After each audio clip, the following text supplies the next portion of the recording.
Classical example of recursion is a program to calculate factorials. Factorial निकालना है तो 5 into, तो ये जो है प्रोग्राम हमने लास्ट क्लास में किया था यूक्लिडियन एल्गोरिथम से। उसमें हमने केवल ये लाइन लिखी थी, ये हमने डिफाइन किया था प्रोसीजर। ए इज नेगेटिव, ए से रिप्लेस कर देते हैं माइनस ए से, बी को रिप्लेस कर देते हैं माइनस बी से। अगर नेगेटिव होता है, दोनों जीरो हैं, तो हम वार्निंग मैसेज डिस्प्ले करा देते हैं कि बोथ आर्गुमेंट्स आर जीरो। अगर बी की वैल्यू जीरो है तो रिटर्न करा देंगे ए को, अगर ए की वैल्यू जीरो है तो रिटर्न कराएंगे बी को। उसके बाद ये हमने रिकर्सन प्रोसेस हमने यहाँ पे अप्लाई किया था, long c equal to a remainder b, and हम बार बार जो है जीसीडी को कॉल करते रहेंगे जब तक हमारे पास बी की वैल्यू जीरो नहीं मिल जाती है। तो बी की वैल्यू जीरो मिल जाएगी तो आपका रिटर्न हो जाएगा एक। The program 3.7 is perfectly good, efficient GCD procedure. At this point, it would be proper to move on the problem at hand, जो कि हमने डिस्क्राइब की थी at the beginning, जो यानी कि हम प्रोबेबिलिटी हम निकालने वाले थे, उसकी ये बात करता है। बट उससे पहले कहता है कि however it is possible to make the program slightly more efficient। जो GCD वाला प्रोग्राम है हम इसको और भी एफिशिएंट बना सकते हैं, and in so doing we can study another C++ feature जो कि आपका है वाइल लूप। तो हम वाइल लूप से इसको और मॉडिफाई करेंगे। एफिशिएंसी कैसे इंक्रीज कर सकते हैं हम, ये हम देखते हैं यहाँ पे। ये कहता है कि जो प्रोग्राम 3.7 है उसमें कुछ माइनर एफिशिएंसीज हैं। क्या है? There are some minor efficiencies in program 3.7। सबसे पहले काम क्या है कि the test to ensure a and b are non negative. सबसे पहले हमें क्या करना पड़ता है कि ए और बी को हम चेक करना पड़ता है कि यह नॉन नेगेटिव है, and both non zero run at every iteration. यहाँ पे हम देख सकते हैं कि जितनी बार भी हम कॉल करेंगे यहाँ पे लूप को, जितनी बार भी हम प्रोसीजर को कॉल करेंगे जीसीडी को, तो ये हमें यहाँ पे हर बार ये आपको चेक करना पड़ेगा। जैसे ही आप प्रोसीजर कॉल करेंगे सबसे पहला काम है आपको चेक करना पड़ेगा ए की वैल्यू नेगेटिव है, नेगेटिव तो उसको पॉजिटिव बनाए, बी की वैल्यू नेगेटिव है तो उसको भी पॉजिटिव बनाना पड़ेगा। फिर आपको चेक करना पड़ेगा क्या दोनों वैल्यू जीरो है। अगर दोनों वैल्यू जीरो है तो फिर आपको वार्निंग मैसेज देनी पड़ेगी। तो ये जो आपकी जो लाइंस हैं, ये जो आपके 3 लूप्स जो हमने डिफाइन किए हैं, negative, a is negative, b is negative and both are zero, ये जो तीनों लूप जो हैं हर बार जितनी भी बार आप जीसीडी कॉल करेंगे तो एट एवरी टाइम ये आपको कॉल करने पड़ेंगे। तो जितनी बार आप जीसीडी कॉल करेंगे उतनी बार ही ये तीनों जो हैं आपके लूप्स, एक जो कंडीशन है वो आपकी टेस्ट होंगे, एग्जीक्यूट होंगी। तो ये आपका काम है, एक्स्ट्रा काम हो जाता है, हर बार हमको चेक करना पड़ेगा। तो क्या हम इससे बच सकते हैं? उससे हम बचेंगे बाय यूजिंग व्हाइल लूप। तो one can prove that however we do not need to worry about this in embedded call of GCD. The extra tests are performed unnecessarily. तो ये जो आपके जो चेक करना पड़ता है ये आप unnecessary परफॉर्म कर रहे हैं, तो हम इससे बच सकते हैं। तो also the computer needs to be modest amount of work every time a new procedure recalled. तो जितनी भी बार आप कॉल करेंगे तो कंप्यूटर को उतनी बार काम करना ही पड़ेगा। टू कैलकुलेट द जीसीडी अगर हमको कैलकुलेट करनी है, then division of large number, divisions of 2 large numbers में result a dozen of call to the GCD. अगर मैं एन की वैल्यू तो आपको लार्ज वैल्यू दे देता हूँ, 10 लाख में लैक्स में दे दी मैंने, ए की वैल्यू भी लैक्स में, बी की वैल्यू भी लैक्स में है, तो जीसीडी आपको कॉल करते हैं यूक्लिडियन एल्गोरिथम से, तो बार बार आपको रिमाइंडर निकालना पड़ेगा, बार बार आपको जीसीडी प्रोसीजर कॉल करनी पड़ेगी। और जितनी भी बार आपको प्रोसीजर कॉल करेंगे तो वहाँ पे आपको हर बार ये चेक करना पड़ेगा क्या ए नेगेटिव है, क्या बी नेगेटिव है, क्या दोनों जीरो है। तो ये आपको चेक करना ही करना पड़ेगा, जो हमने लास्ट प्रोग्राम में किया है। सबसे पहले यहाँ पे इन्होंने ली है hash include GCD, header file include की है। उसके बाद आईओस्ट्रीम इंक्लूड की है यूजिंग नेम स्पेस एसटीडी, फिर long GCD long a long b. तो ये हमने प्रोसीजर डिफाइन किया है, लॉन्ग ए लॉन्ग बी। उसके अंदर हमने चेक किया है, पहली बार हम चेक करें क्या ए की वैल्यू नेगेटिव है, अगर नेगेटिव है तो उसको हमने रिप्लेस कर दिया माइनस ए से, बी इज नेगेटिव उसको हमने रिप्लेस कर दिया माइनस बी से। फिर हम चेक करते हैं क्या दोनों कंडीशन जो है आपकी जीरो के इक्वल है, ए जीरो बी जीरो। अगर जीरो के इक्वल है तो हम वार्निंग देंगे यहाँ पे एंड प्रिंट करेंगे GCD called with both argument equal to zero, cursor move with the next line due to the endl command and we will return zero. ठीक है, तो ये हमने केवल ये तीनों चीजें हमने लिखी हैं जो लास्ट प्रोग्राम में थी, प्रोग्राम 3.7 में थी, ये हमने एच लिख दी हैं। उसके बाद हमने क्या किया है, एक न्यू वेरिएबल हमने यहाँ पे डिफाइन किया है long new a and new b. तो ये दो आपके वेरिएबल हैं लॉन्ग डेटा टाइप के। तो इसके बारे में आप हम डिस्कस करते हैं। कमेंट्स के अंदर हमने लिखा है कि we use the fact that, हम कौन सा फैक्ट यूज करने वाले हैं, we use the fact that GCD of a comma b is same as GCD of b comma c. ये हम बार बार वही कर रहे हैं जो यूक्लिडियन एल्गोरिथम में हमने किया था। ए बी, ए को हम लिखते हैं बी के प्लस सी, सी आपका जो है आपका रिमाइंडर टर्म होता है, तो सी को हम लिख देते हैं ए मॉडुलो बी। तो GCD of a comma b is same as GCD of b comma c, तो इसको हम यूज करने वाले हैं। तो यहाँ पे आपका केस क्या है, केस फर्स्ट है कि अगर ए 0 हो जाता है बी 0 हो जाता है, तो ए 0 बी 0, तो जो आपने ऊपर डिफाइन किया है यहाँ पे वो आपका एग्जीक्यूट हो जाएगा और ये वार्निंग मैसेज प्रिंट आउट कर देगा। तो ये आपका पहला केस सेकंड में कि अगर ए की वैल्यू नॉन जीरो है और बी आपके पास 0 है तो हम रिटर्न करा देंगे ए को। और एक केस हमारे पास केस थर्ड, ये यहाँ पे देख लीजिए कि GCD of a comma b if b is 0, और बी 0 हो जाता है तो GCD of a b is same as GCD of a comma 0, तो हम किसको रिटर्न करा देंगे, ए को हम रिटर्न करा देंगे। ये आपका सेकंड केस। उसके बाद अगर ए की वैल्यू 0 हो जाती है, बी नॉन जीरो है, बी ए की वैल्यू 0 हो गई and b is non zero, तो हम केस थर्ड जो है यहाँ पे डिस्कस करते हैं। तो यहाँ पे ये मैं बता चुका हूँ, अगर ये कंडीशन आपकी ट्रू होती है तो ये आपकी स्टेटमेंट्स होंगी एग्जीक्यूट होंगी, अदरवाइज एग्जीक्यूट नहीं होंगे। तो यहाँ पे कोई एग्जांपल ले लेते हैं हम केस थर्ड के लिए। केस थर्ड में हमने मान लिया ए की वैल्यू 0 है एंड बी की वैल्यू आपके पास नॉन जीरो है। मैं मान लेता हूँ बी की वैल्यू मैंने मान ली 5 मान ली, क्योंकि आपके पास नॉन जीरो है। अगर माइनस होगी तो पहले ही सबसे पहले लाइन में वो पॉजिटिव बना देगा। ठीक है, यहाँ तक हम आ जाएंगे। ए की वैल्यू 0 हो गई, बी की वैल्यू 5। अब हमने लिखा है वाइल, तो कंडीशन टेस्ट करेंगे हम। तो बी की वैल्यू आपके पास कितनी है, 5 है, तो 5 इज नॉट इक्वल टू 0, तो ये ट्रू है। 5 0 के इक्वल नहीं है, इसका मतलब कंडीशन ट्रू है। कंडीशन ट्रू है तो ये जो लाइंस हैं वो आपकी एग्जीक्यूट होंगी। तो हम यहाँ पे क्या करने वाले हैं, तो एक न्यू ए जो हमने वेरिएबल यहाँ पे डिक्लेयर किया था उसके अंदर हम स्टोर करने वाले हैं बी की वैल्यू। तो न्यू ए जो है आपका एक वेरिएबल हमने डिक्लेयर किया है, उसके अंदर हम स्टोर करते हैं बी की वैल्यू। बी की वैल्यू कितनी होगी आपके पास, 5 वैल्यू हो गई है। उसके बाद हम न्यू बी हम डिक्लेयर करते हैं न्यू बी, एंड यहाँ पे हमने डिफाइन कर दिया रिमाइंडर। तो रिमाइंडर कितना आएगा, अगर ए को मैं डिवाइड करूंगा बी से, तो यहाँ पे आपकी बी न्यू बी की वैल्यू हो जाएगी 0। तो ए की वैल्यू अब हमने दोबारा क्या किया, न्यू ए के अंदर जो वैल्यू है वो हमने इनिशियलाइज कर दी है यहाँ पे 5, और बी की वैल्यू जो होगी वो आपके पास होगी 0। अब बी की वैल्यू जैसे ही 0 हुई, क्योंकि यहाँ बी की वैल्यू अपडेट हो चुकी है, अब जितनी भी कंडीशन थी, जितनी भी आपकी जो स्टेटमेंट थी वो आपकी एग्जीक्यूट हो गई है। अब क्या करेंगे, व्हाइल लूप ये कंडीशन दोबारा चेक करेगा। अब बी की वैल्यू कितनी हो गई है, स्टेप नंबर 2 में जाएंगे हम यहाँ पे। तो अब स्टेप नंबर 2 है, बी की वैल्यू 0 हो गई है, तो बी की वैल्यू 0 है, तो 0 इज नॉट इक्वल टू 0, ये आपकी कंडीशन फॉल्स होगी। इसका मतलब ये जो है स्टेटमेंट्स एग्जीक्यूट नहीं करेंगी तो नेक्स्ट लाइन पे जाएगा। हमने रिटर्न करा रखा है ए को, तो जीसीडी जो जाएगी वो आपकी ए की वैल्यू हो जाएगी। तो जीसीडी विल बी, ये आपका ये वाला केस बन गया, सेकंड वाला केस में रिड्यूस हो गया। ए आपका नॉन जीरो है, नॉन जीरो, और बी वाला 0 हो गया, तो रिटर्न किसको कराना है, ए को। तो ये जो केस थर्ड था वो आपका केस सेकंड में रिड्यूस हो गया, तो रिटर्न हम करा देंगे ए को। तो जीसीडी जो है आपका 0,5 वो आपका हो जाएगा GCD of 5,0, and that will be a की वैल्यू आपकी रिटर्न करा देंगे जो कि आपके 5 है। तो केस 4 में आपके पास है a is non zero and b is non zero, ठीक है। और जो कंडीशन है वो है आपकी, जो वाइल लूप आपने लिखा है वो लिखा है वाइल बी इज नॉट 0, तो 4 लाइन है वो मैं यहीं पे लिख देता हूँ। तो while b is not equal to 0,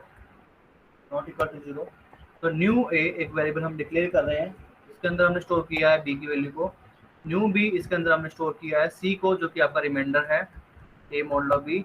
उसके बाद हमने ए के अंदर वैल्यू स्टोर की है ये वाली न्यू ए, तो न्यू ए, और उसके बाद हमने किया है बी को हमने डिफाइन किया है न्यू बी।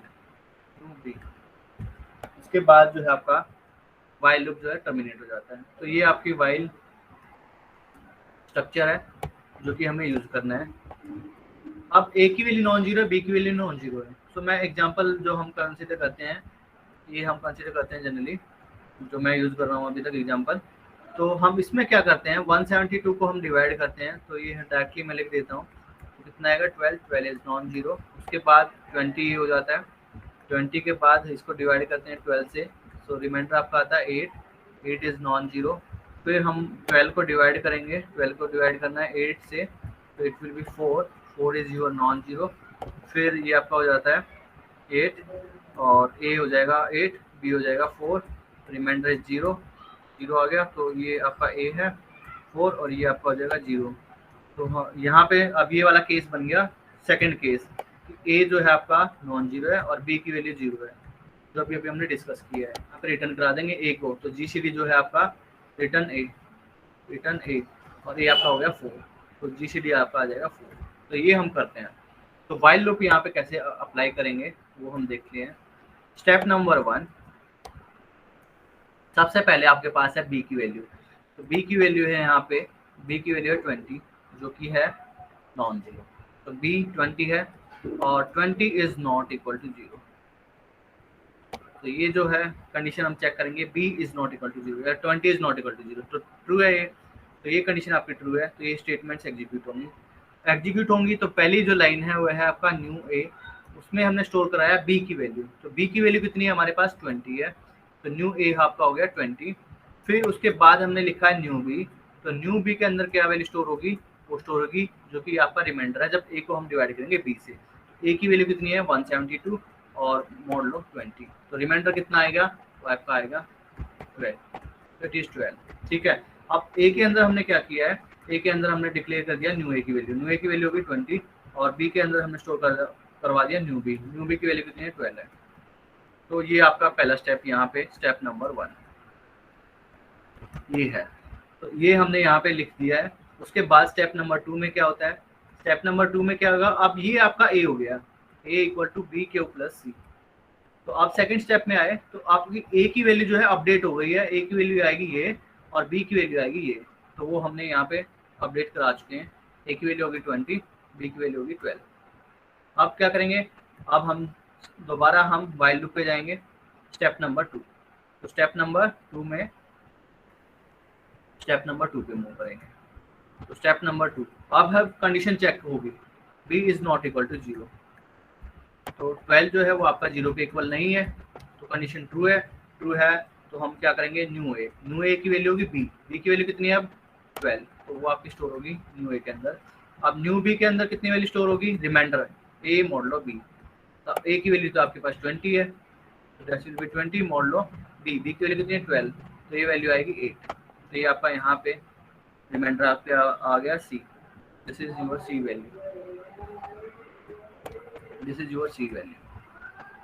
तो स्टेप नंबर 2। अब स्टेप नंबर जैसे ही 3 में आएंगे तो a की वैल्यू आपके पास कितनी हो जाएगी, a की वैल्यू 12 चाहिए और b की वैल्यू 8 चाहिए, तो ये हमने नेक्स्ट जो लाइन थी a इक्वल टू न्यू ए, तो न्यू ए की वैल्यू हमारे पास 12 है और b की वैल्यू हमारे पास न्यू b है 8, तो ये आपके पास न्यू वैल्यू आ गई है जो कि स्टेप नंबर 3 में यूज होगी। तो स्टेप नंबर 3 है, तो a की वैल्यू आपके पास आ गई है 12, a की वैल्यू 12, b की वैल्यू 8।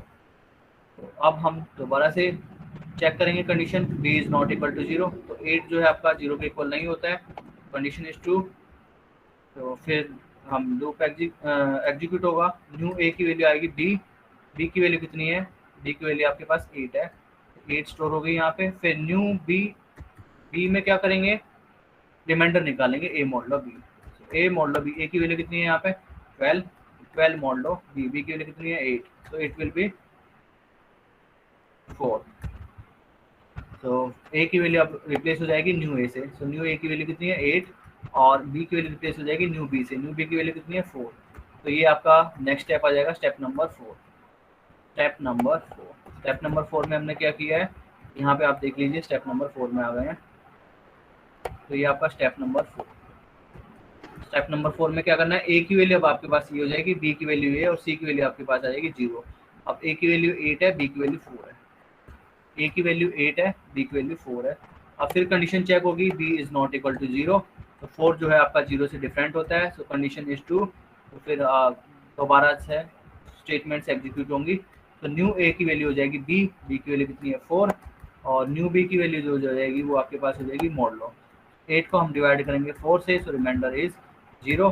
तो सी की वैल्यू आपके पास आ गई है 0। अब ए की वैल्यू जो हो जाएगी, न्यू ए की वैल्यू जो थी वो आपके पास यहाँ पे आ गई है। बी की वैल्यू न्यू बी के अंदर जो वैल्यू थी वो आपकी होगी 0। तो ये आपका स्टेप नंबर 5 में पहुंच जाएगा। स्टेप नंबर 5 में अब ए की वैल्यू होगी 4, बी की वैल्यू 0। तो ये आपका step number 5। This is your step number 5। अब यहाँ पे ए की वैल्यू कितनी होगी 4 और बी की वैल्यू होगी 0। ए की वैल्यू 4, बी की वैल्यू 0। आप फिर लूप चेक करेंगे, b is not equal to 0। तो 0 इज नॉट इक्वल टू 0, ये तो फॉल्स हो गया। फॉल्स हो गया तो जो कंडीशन थी, जो हमारे वाइल लूप के अंदर जो भी कमांड्स हैं वो एग्जीक्यूट नहीं होंगी। अब उसके बाद हम क्या करेंगे, रिटर्न कराएंगे ए को, क्योंकि ये अब ये बी इक्वल टू 0 आ गया, तो 0 इज नॉट इक्वल टू 0। तो ये कंडीशन जो है आपकी फॉल्स हो गई है। फॉल्स हो गई तो ये वाली जो स्टेटमेंट्स हैं वो एग्जीक्यूट नहीं होंगी तो आपका वाइल लूप टर्मिनेट हो गया। उसके बाद नेक्स्ट लाइन में हम मूव करेंगे, रिटर्न करा देंगे ए को। So that will be the GCD. तो यहाँ पे रिटर्न कराएंगे हम ए को, रिटर्न ए की वैल्यू आ गई 4। तो दिस इज योर जीसीडी। तो जीसीडी आपका कितना हो गया, 4 हो गया। और ये आपका जो है यहाँ पे आप नोट कर सकते हैं, ये आपका सेकंड केस में रिड्यूस हो गया है। केस सेकंड क्या था आपका, ए इज नॉन जीरो और आपका बी जो है आपका 0 हो जाता है। तो उस केस में हमने क्या किया था, GCD of a comma b जो है आपका 0 है, तो हमने रिटर्न कराया था ए को। तो ये आपका सेकंड केस में रिड्यूस हो गया है, फोर्थ केस में। और थर्ड केस में भी सेकंड केस में रिड्यूस हो गया था। फर्स्ट केस में कोई दिक्कत थी नहीं, दोनों 0 थे हमारे पास, ए 0 एंड बी 0।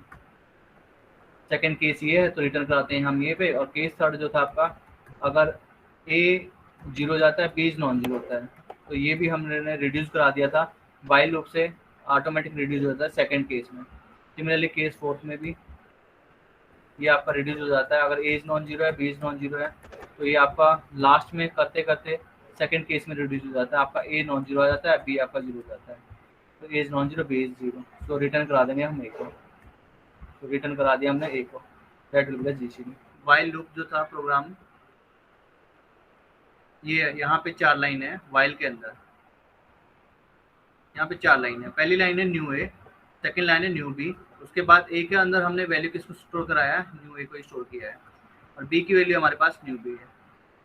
तो ये कहता है कि ये जो हमने न्यू ए और न्यू बी जो डिक्लेयर किया है ना, ये दोनों को डिक्लेयर कराने की जरूरत नहीं है, हम खाली इससे काम चला सकते हैं। While b is not equal to 0 and, क्योंकि ये जो वैल्यू है आपकी बी की वैल्यू है, और बी की वैल्यू हम पहले यहाँ न्यू ए में स्टोर करा रहे हैं, फिर न्यू ए की वैल्यू हम यहाँ पे स्टोर करा रहे हैं। तो इनको हम दोनों को कंबाइन कर सकते हैं। तो हम डायरेक्टली ये लिख सकते हैं कि ए के अंदर हमने वैल्यू स्टोर करा दी, पहले हम इसको स्टोर करा देते हैं, बी को। इस वाली लाइन को लिख देते हैं new b is equal to, remainder हम निकाल लेते हैं। उसके बाद हम लिख देते हैं ए इज इक्वल टू, अब न्यू ए की जगह क्या है, बी तो है, तो डायरेक्टली मैं बी लिख देता हूँ and b is equal to new b. तो ये भी अगर मैं लिख दूंगा तो भी मेरा काम हो जाएगा। तो यहाँ पे मेरे को ये 2 वेरिएबल डिक्लेयर कराने की जरूरत नहीं पड़ेगी, एक ही वेरिएबल से मेरा काम चल जाएगा। ये कहता है यहाँ पे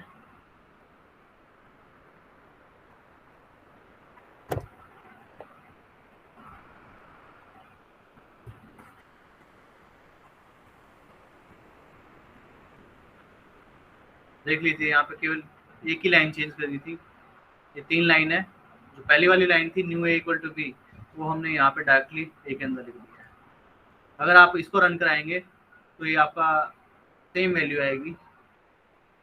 तो यहाँ पे एक जो वेरिएबल था न्यू ए, वो आपका एक्स्ट्रा वेरिएबल है, बार बार हम उसको इनिशियलाइज कर रहे हैं, फिर उसकी वैल्यू यहाँ पे स्टोर करा रहे हैं। तो ये भी आपका जो है टाइम कंज्यूमिंग है, अगर ज़्यादा कमांड्स हो जाती हैं तो इसको भी हम एक कमांड में लिख सकते हैं। तो वो हमने यहाँ पे एक कमांड में लिख दिया है, a is equal to b. Then this is also work करेगा, ये भी आपका मोर एफिशिएंट है देन द लास्ट वन।